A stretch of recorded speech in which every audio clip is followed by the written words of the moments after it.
देवियों और सज्जनों, जगदीश सोशल मीडिया नेटवर्क में आप सभी का दिल से स्वागत। प्रतिदिन के अनुसार प्रस्तुत करते हैं स्वामी वासुदेवानंद जी सरस्वती इनके अमृतमय वाणी द्वारा विष्णु सहस्त्र नाम प्रवचन। प्रथम नमन आपको, जय गुरुदेव। श्री विष्णु सहस्त्रनाम ज्ञान यज्ञ प्रवचन क्रमांक 305, श्लोक क्रमांक 44 और नाम क्रमांक 289। कल 288 बोलना था किंतु 286 बोला गया और आज का जो प्रवचन है वह 289 है। जय महाकाल। आज 7 मार्च है। आज से उज्जैन नगरी में होने वाले अपने महामृत्युंजय महायज्ञ की पूर्णाहुति के ठीक 352 दिन शेष है। जय महामृत्युंजय महायज्ञ। ओम त्र्यंबकं यजामहे सुगंधिं पुष्टिवर्धनम् उर्वारुकमिव बन्धनान् मृत्योर्मुक्षीयमामृतात् समस्त जन कल्याण निरतं करुणामयं नमामि चिन्मयं देवं सद्गुरुं ब्रह्मविद्वरं शान्ताकारं भुजगशयनं पद्मनाभं सुरेशं विश्वाधारं गगनसदृशं मेघवर्णं शुभांगं लक्ष्मीकान्तं कमलनयनं योगिभिर्ध्यानगम्यं वंदे विष्णुं भवभयहरं सर्वलोकैकनाथं। श्लोक क्रमांक 44। अमृतांशुद्भवो भानुः शशबिन्दुः सुरेश्वरः औषधं जगतः सेतु सत्यधर्म पराक्रमः। ओम सत्यधर्म पराक्रमाय नमः। ओम तत्सत। इन समस्त जीवों को उस मायावी संसार सागर से पार करने वाला परमात्मा जो है ना, उसको जगतः सेतु ऐसा कहा गया है। अब वह जो जगत का सेतु परमात्मा है उसे ही यहां पर सत्य धर्म पराक्रम इस नाम से भीष्म पितामह जी महाराज सुशोभित कर रहे हैं। आइए हम देखते हैं सत्य धर्म पराक्रम। इनका सरल अर्थ है सत्य स्वरूप धर्म और पराक्रम वाले। भाष्यकार ने बहुत सुंदर अर्थ लिखा। सत्या अवतिता धर्माः ज्ञानादयो गुणाः पराक्रमश्च यस्य सह सत्य धर्म पराक्रमः। जिनके धर्म ज्ञानादि गुण और पराक्रम सत्य है ना, मिथ्या नहीं है, वे भगवान सत्य धर्म पराक्रम है। देखो, सत्य सत्य ही होता है। शब्द कोश में सत्य का विरुद्धार्थी शब्द हो ही नहीं सकता। असत्य यह सत्य का प्रतिद्वंद्वी नहीं है, क्योंकि असत्य का कोई भी अस्तित्व नहीं होता। जैसे अंधकार का कोई अस्तित्व है क्या? नहीं, प्रकाश का अभाव ही अंधकार है, उसका अपना कोई अस्तित्व है नहीं। यहां पर भगवान को सत्य धर्म और सत्य पराक्रमवान कहा गया है। पराक्रम धर्म के अनुसार और धर्म सत्य के अनुसार ही होना चाहिए। जैसे प्रकाश के पास अंधकार नहीं आ सकता, वैसे ही भगवान के पास असत्य नहीं आ सकता।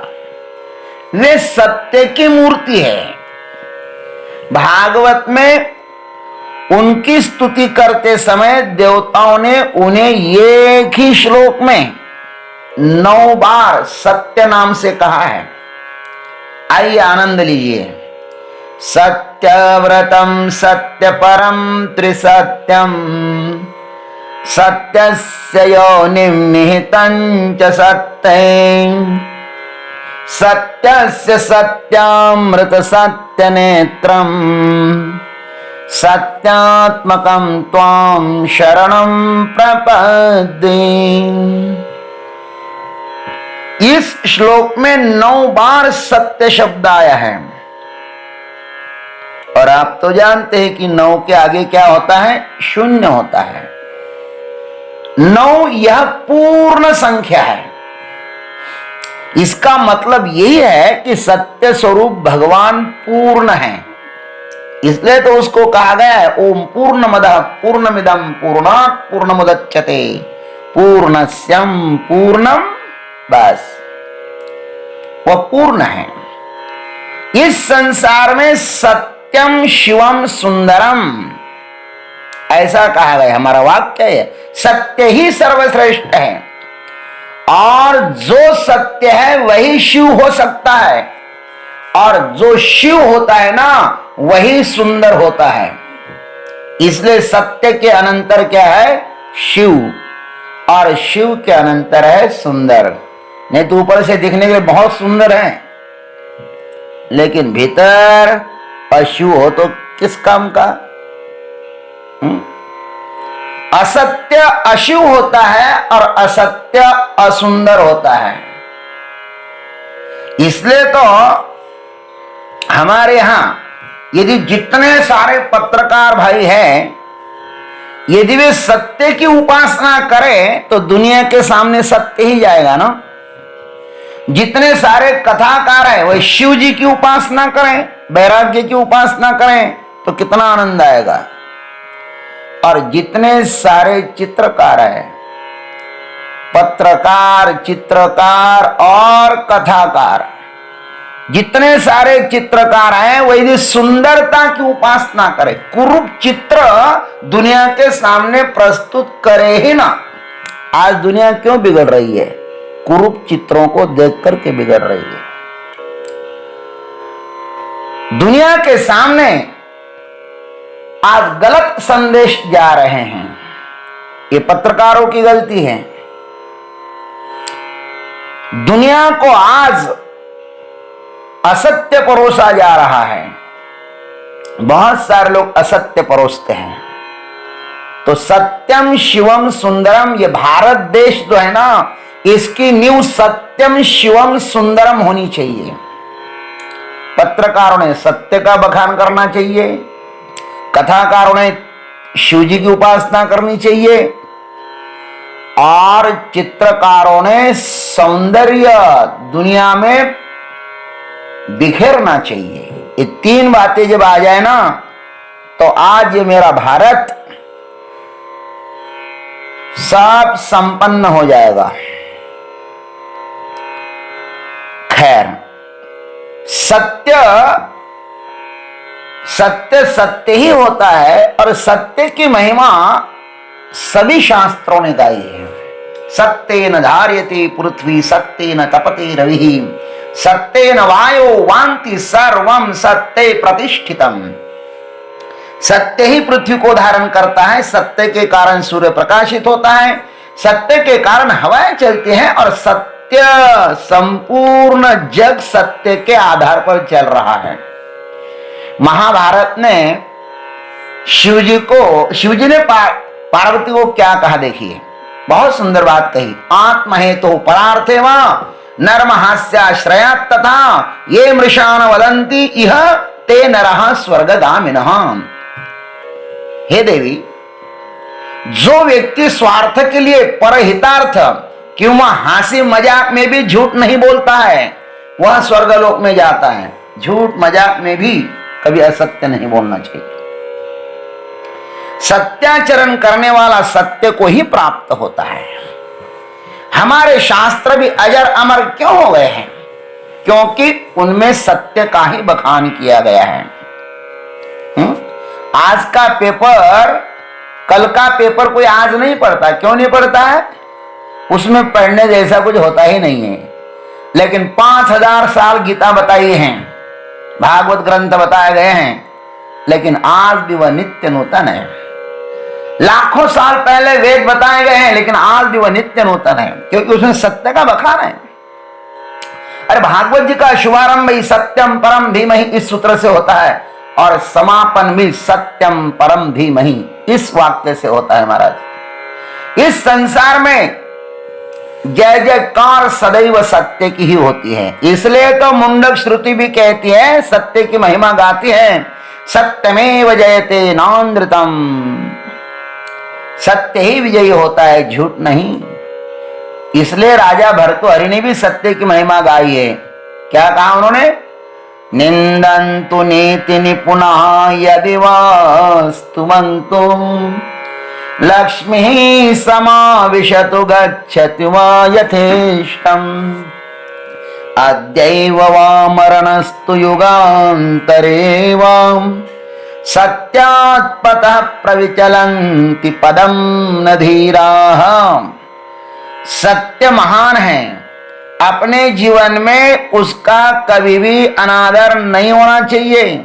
निंदन्तु नीति निपुणः, लोग भले ही मेरी निंदा करें अथवा स्तुति करें, लक्ष्मी मेरे पास रहे या लक्ष्मी मेरे से निकल जाए, चली जाए, मेरी मौत आज होवे या युगांतर के बाद होवे, लेकिन सत्यात् पतः प्रविचलन्ति पदम न धीरा। लेकिन धीर पुरुष सत्य का कभी भी त्याग नहीं करते। तो महाराज, सत्य को पाना हो तो सत्य का ही आश्रय लेना पड़ेगा। हमारा संपूर्ण जीवन सत्य के आश्रित ही होना चाहिए। इसलिए यहां पर भगवान को सत्य धर्म पराक्रम कहा गया है। सत्य धर्म पराक्रम। और धर्म किसको कहते हैं? हमारे भाष्यकार तो कहते हैं, यह जगतः स्थिति कारणम प्राणिनाम साक्षात अभ्युदय निःश्रेयसः हेतु स धर्मः, अथवा यतो अभ्युदय निःश्रेयस सिद्धि स धर्मः। जो जगत की स्थिति का कारण हो, प्राणी मात्र के इहलौकिक कल्याण का और मोक्ष का हेतु होता है ना, वही धर्म है। इसलिए संत महंत भगवंत परमात्मा इसी धर्म का आलंबन करते हैं। धर्म का आश्रय लेने से धर्म हमारी रक्षा करता है। धर्म एव हतो हन्ति धर्मो रक्षति रक्षितः तस्मात् धर्मो न हन्तव्यः मानः धर्मः हतः वधीत। हम धर्म का नाश करें तो धर्म भी हमारा नाश करता है, और हम धर्म की रक्षा करें तो धर्म भी हमारी रक्षा करता है। अतः हम धर्म का नाश न करें और धर्म भी हमारा नाश न करें। यतो धर्मः ततो जयः। इसलिए तो कहा है कि सज्जन पुरुष धर्म से कभी भी विचलित नहीं होते। उनको पता है कि जहां धर्म है ना, जय वहीं पे होती है। कभी वो त्याग करते नहीं धर्म का। वे कहते हैं, उदयति यदि भानु पश्चिमे दिग्विभागे प्रचलति यदि मेरु शीतताम याति वह्निः विकसति यदि पद्मं पर्वताग्रे शिलायाम न चलति खलु वाक्यम सज्जनानां कदाचित। सूर्य भले ही पश्चिम दिशा में उदित हो नहीं सकता लेकिन हो। मेरु पर्वत भले ही हिलने लगे, हिल नहीं सकता लेकिन हिलने लगे। अग्नि भले ही शीतल होवे अथवा कमल भले ही खड़क पर निकल आवे, लेकिन सज्जन पुरुष अपने वचन से कभी भी विचलित नहीं होता। चाहे उन पर जितना संकट आवे, वे उनका सहर्ष स्वीकार करते हैं। यही तो सत्य की महिमा है महाराज। सत्य धर्म पराक्रम। भगवान का पराक्रम भी सत्य ही है। वे अपने अवतार कार्य में भी कभी असत्याचरण नहीं करते। वे वही करते हैं जो सत्य और धर्म के अनुकूल हो। शिशुपाल जैसे अधर्मी लोग उनके कर्मों पर जो आरोप करते हैं, आक्षेप करते हैं, वह उनका अज्ञानी होता है। बड़े व्यक्ति को समझना हो तो दिमाग भी बड़ा ही होना चाहिए। हम भी परमात्मा से प्रार्थना करते कि हे प्रभु, हमारे जीवन में, हमारी प्रत्येक क्रिया में सत्य, धर्म, पराक्रम इस रूप में आप सदैव निवास करें। हमारा कोई भी कर्म हमें असत्य की तरफ न ले जाए। हमारे जीवन में सब कर्म सत्य की धुरी पर घूमते रहे। हमारे समस्त कर्मों का आधार सत्य हो प्रभु, क्योंकि सत्य ही सत्य को निमंत्रण दे सकता है। सत्य ही सत्य का साक्षात्कार करा सकता है। इसलिए परमात्मा कैसा है, क्या है, कहां रहता है, यह हमें भले ही पता न हो, लेकिन सत्य तो हम जानते हैं ना। तो सत्य के आधार पर स्थिर रहो तो महाकाल की कृपा होगी ही, इसमें कोई भी संदेह नहीं है। जय गुरुदेव, जय जगदीश्वर, जय जय महाकाल। अभी आप सुन रहे थे स्वामी वासुदेवानंद जी सरस्वती इनके अमृतमय वाणी द्वारा विष्णु सहस्त्र नाम ज्ञान यज्ञ प्रवचन का अगला भाग लेकर कल सुबह फिर उपस्थित होंगे। हरिओम।